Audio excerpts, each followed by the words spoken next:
Hi everyone, I'm Tessa Dempster. I'm joining the Power Ledger team here at the Power Ledger headquarters for the AMA today.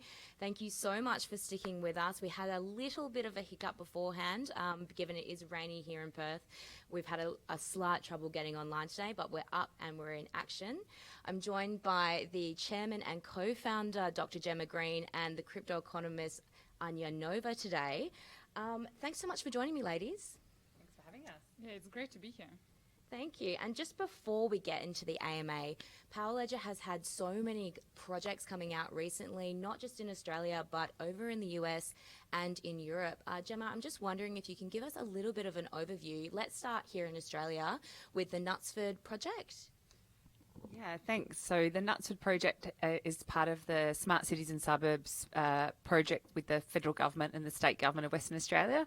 And as a part of that, we've got a 670 kilowatt hour battery installed in Fremantle, and 36 homes will soon be able to trade with each other via the battery. And it's going to be an example of a virtual power plant project, our first in Australia, and a demonstration for how property developers can use renewable energy to enhance their value proposition for the projects that they sell. Perfect. And I think we have a little bit of footage from that if you just want to roll that one through.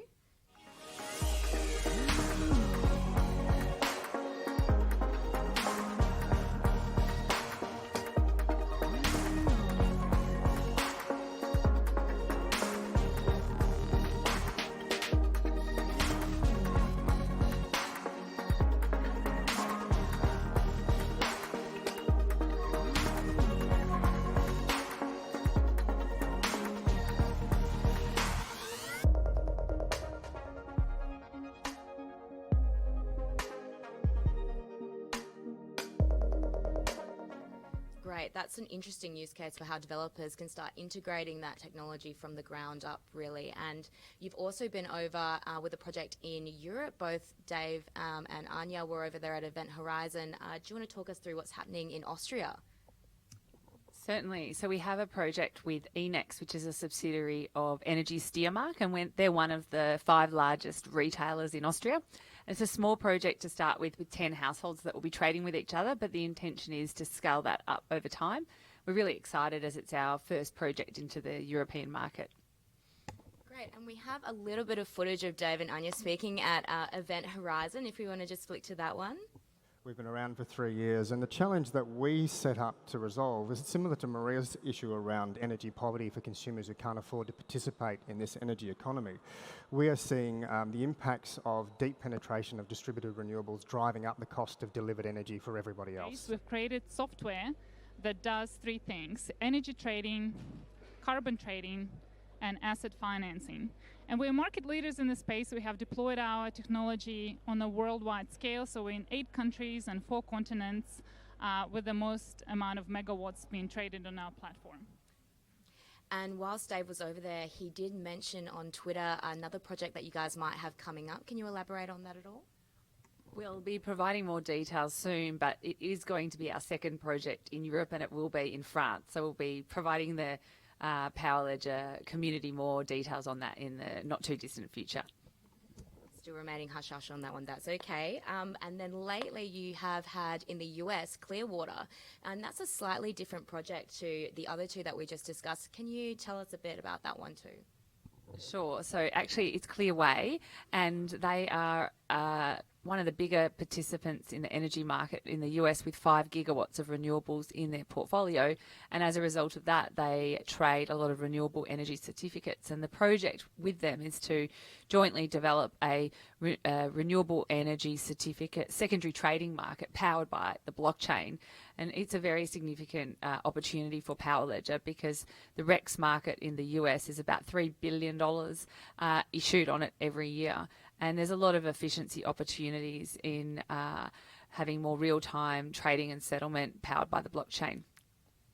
Great, thanks Jemma. Now we're going to jump into the AMA shortly, and the point of this AMA is so that both of you can answer some of those burning questions that the community might have around some of these recent developments that we just spoke about, the token economics model. Anya, if you can discuss that too, and as well as how the power tokens are being integrated and rolled out in each of these projects.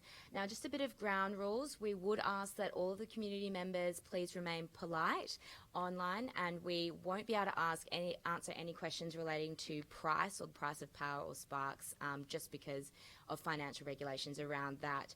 And we're going to try to get to as many questions as we can, but Power Ledger has over 140,000 community members across all the social platforms, so we'll do our best. And any other questions, you can join the Telegram communities, and the community managers will get back to you then. So are you ready, ladies? Ready to dive in? Of course. Let's do it. Perfect. So the first question that we have is actually from Jimmy Mitchell. He wants to talk about the partnerships and trials. How is Power Token implied, and how are they used in each of these projects? Anya, I think this was a good one for you to answer. Yeah, for sure. Well, Power Token is really essential to everything that we do. So all the projects that Jemma has just talked about will be incorporating Power. And if it's a trial on a smaller scale, it could be that we start off with a smaller amount. But what makes me so excited about everything that we've recently announced is that there is a built-in organic scale.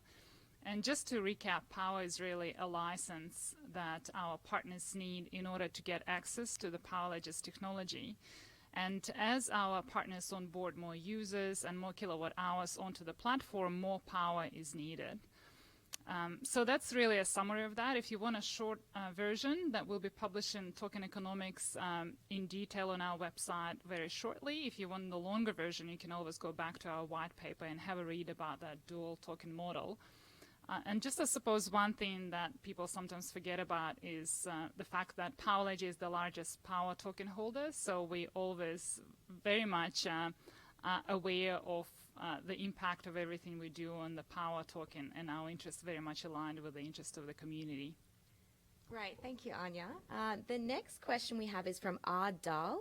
So, from B, on Telegram. So he wants to know, in relation to the Clearway announcement in the US, because this is a slightly different project, will participants still be required to use the power token? So as I mentioned, power is really essential in all the products that we are developing. Exactly as to how a power token will be used in this case, the details of that will be released shortly. We're working on that at the moment. Great, thank you. And so the next one's from Ardal. So he wants to know, is Power Ledger in any talks with Tesla at the moment? There's been a few big solar projects that have been launching in Australia, and I know Power Ledger has a project in South Australia where Tesla's battery virtual power plants are being rolled out. So is this an opportunity for the C6 platform? How is Power Ledger kind of getting involved in this space? Jemma, do you want to answer this one? Sure. So we've previously spoken with Tesla, and we're really excited to hear about their virtual power plant project in South Australia.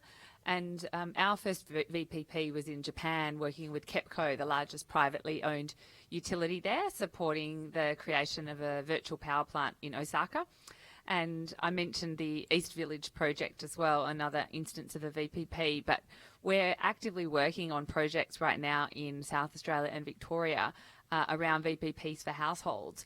And I think this is a big opportunity for property developers with house and land packages as standard to include solar and battery systems that are VPP enabled, which means that the households can start to provide electricity to their energy retailer in the peak and get an enhanced return on their battery and pay it back much faster.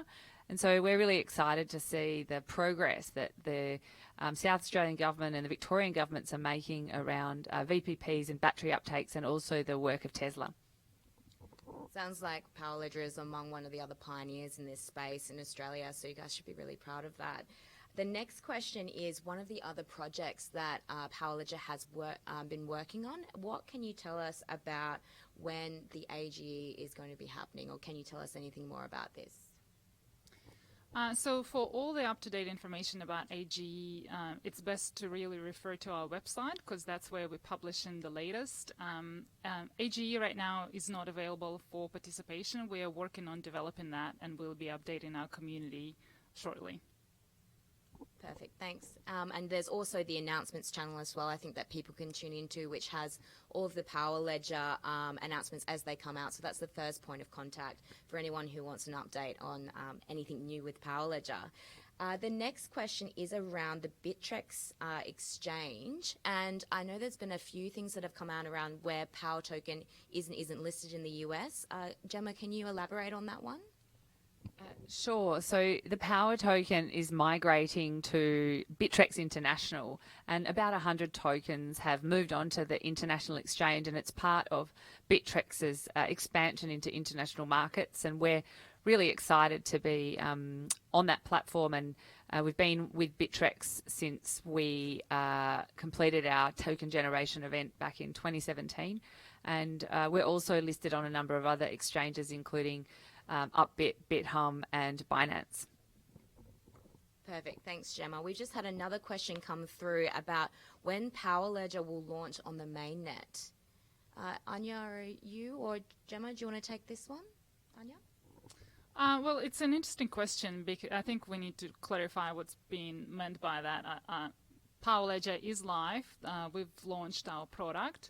I think maybe people are referring to the Ethereum mainnet, if I'm not confused about that. But we actually operating on our eco chain that we have built and developed, and at this point we're not having any plans to transition to anything else. Great, thanks, Anya. The next one is, what is Power Ledger doing in regards to the virtual power plants? We did touch on this briefly with a couple of the other projects. Jemma, can you elaborate in terms of what the next phase is for that, or what your Power Ledger is looking to do with the virtual power plants? Certainly. So energy retailers that don't have a lot of their generation assets need to buy electricity in the wholesale market, and when there's a lot of spikes, that can get very expensive, and there's a potential for them to buy that energy from their customers batteries instead. And as a result of that, the customers receive income from their retailer and are able to pay back the investment in their solar and battery systems faster. And overall, this will add more supply into the market and drive down costs longer term. So we're really excited to be developing this VPP product, which is really empowering citizens to become utilities and provide energy retailers that don't have a lot of generation assets with a lower cost hedge position.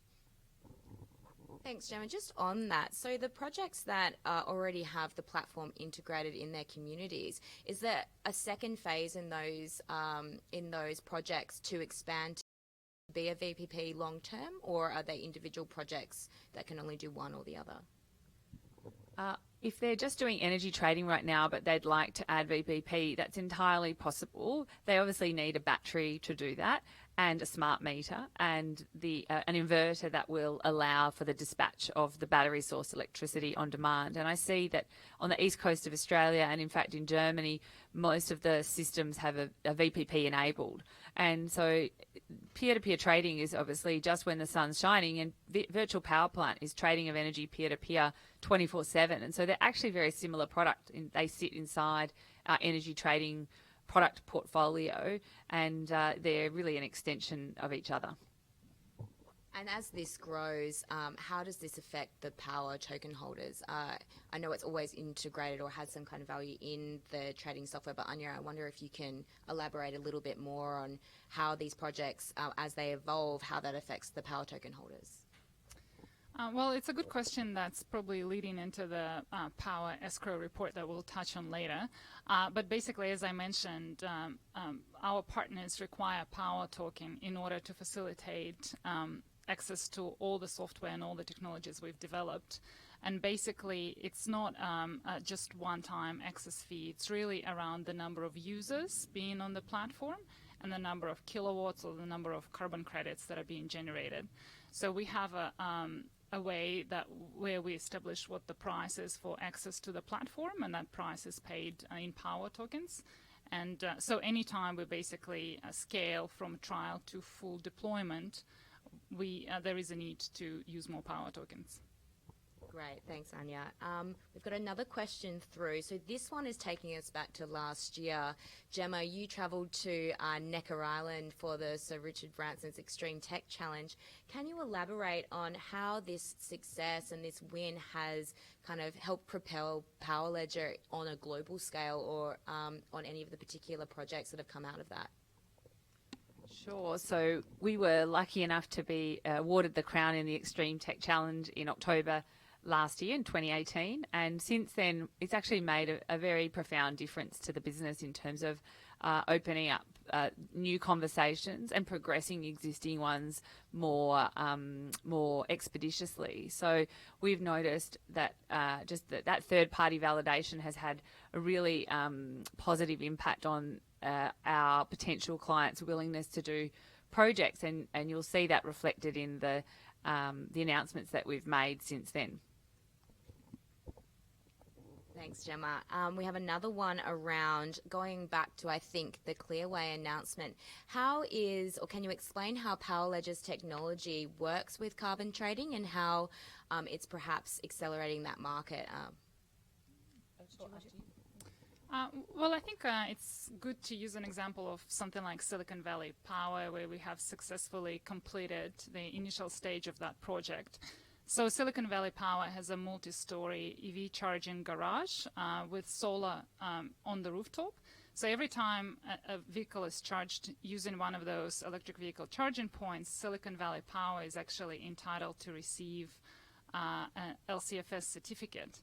And for them, before Power Ledger, it was a really slow and manual process because they had to produce a manual report, submit that to the regulator, wait for a period of time before they get that LCFS credit.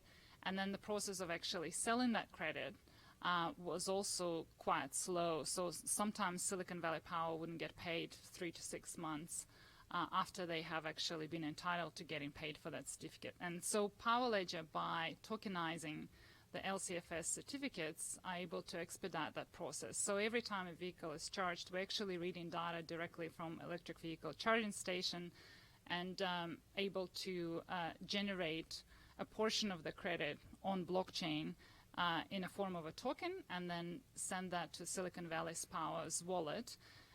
Then they're able to start trading that immediately. So we see that really as the future for how tokenized environmental attributes would work in the future. So that's how Power Ledger's technology works with basically anything that's carbon trading related or related to environmental attributes. Great. So it's really got both the aspects for both homeowners, house owners, and in the commercial space, retail space as well. So we've got time for a couple more questions. So the first one is, what does Power Ledger's financial runway look like? Jemma, do you want me to throw this one to you? Sure, why not? Well, in October of 2017, Power Ledger undertook Australia's first initial coin offering or token generation event, and we were fortunate enough to raise $34 million Australian in that process. And since then, we've been prudently deploying that capital to build out the product platform, which is energy trading, energy asset financing, and environmental commodity trading, and also helping with our business development efforts. And we maintain a healthy runway to achieve our objectives. And next year we will be talking to the investor community as a part of adding more speed to our scale efforts. Thank you. And we'll just touch on there because Power Ledger is actively pitching the project still. And what can you say back to the community who I've seen a few comments around the power token holders have been there from the beginning, I suppose, and they were the real kickstarters to the entire Power Ledger platform. So when you're looking for other funding, what is that for, and how is that influencing and affecting the evolution of Power Ledger overall? Sure. So I think there's many different strategies to, build a business, and some bootstrap the business, and are really focused on a few markets and not able to kind of look at a global expansion. And if you look at companies like WeWork or Uber, their strategy has really been to take market share and occupy the market, get as many users on board, and then also look at how the business model that supports that might be expanded over time. And I think that in terms of Power Ledger, we've made a strategic decision to prioritise projects in the markets where we see the biggest opportunity for scale and commercialisation of our technology. And so far, we're operational in Japan, Thailand, the US, Austria, and Australia. And I think that is reflective of the fact that although we are based in Perth, we are a global company, and we intend to make an impact to the lives of 1 billion people and a meaningful contribution to the Paris climate goals. And of course, a project with ambition such as this requires capital. And so we're really excited for the fact that although we're, in spite of the fact that we're based out of Perth and we're not in Silicon Valley, we are in a market leading position, and we intend to keep it that way. I'd like to consider Perth one of the Silicon Valleys of Australia, actually. We've got such a great tech hub here.